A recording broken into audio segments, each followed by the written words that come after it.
Today with the Secret Service Director Kim Cheadle really raked over the coals by members of Congress after the assassination attempt on the former President Donald Trump. Now, the House will have their chance to grill Cheadle some more tomorrow morning, so it's not over yet, apparently. Meantime, a different group of lawmakers went out today and toured the scene of the attempted assassination in Pennsylvania. NewsNation senior national correspondent Brian Enton is there in Butler, PA, with us. So they went out, they took a tour, as I said, of the area, and what are they saying?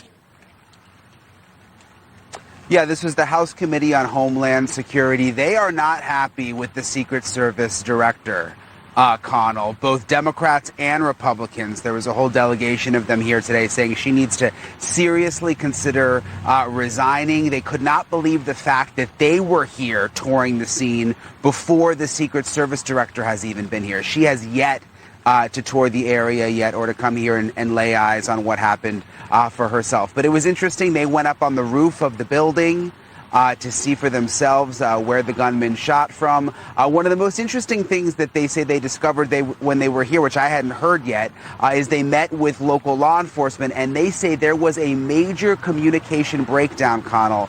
Typically, in a situation like this in the Secret Service Command Center, when you've got an event, a rally happening, you would have a member of the local police in there with a radio so that everybody's on the same page. If the Secret Service hears something important, then they can tell the local police officer, who will get on the radio, and basically everyone will know what's going on. We were told today that did not happen. There was no local police officer inside the command center, which could explain why messages were not being received by the people who needed to hear them. Maybe this is why there was this communication breakdown. It's all part of the investigation now. But back to the Secret Service director, they're not happy with her. Listen to what they said after their tour.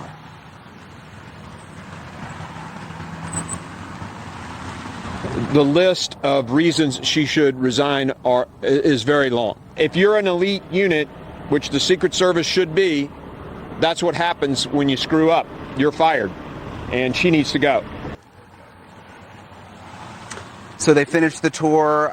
They finished just a little while ago. But again, it was interesting. They toured the entire site, Connell, and even went up on the building. They were standing up on the building, also saying it makes the point that, remember, you heard that theory that, the reason the snipers couldn't go on the building is because it was sloped, the roof. But all those members of Congress were able to stand up there just fine. Yeah, members of Congress, I mean, some of them not the youngest people in the world, they're able to stand up on the so-called slope roof. The part you just said, though, I want to go back to it for a moment, about the command center. So they're in this command center.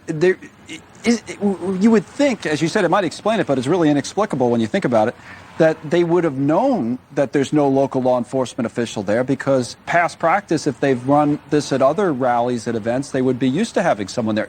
At least I would think that, but no one was in there. Yeah. You would think so. I mean, that's apparently the standard practice.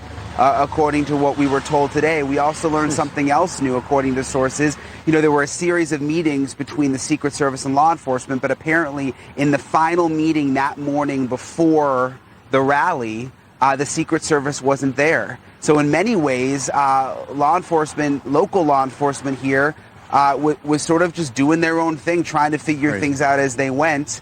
And there was not a lot of oversight by the Secret Service, apparently. No, apparently not. There's that video again. All right, Brian, thank you. Brian.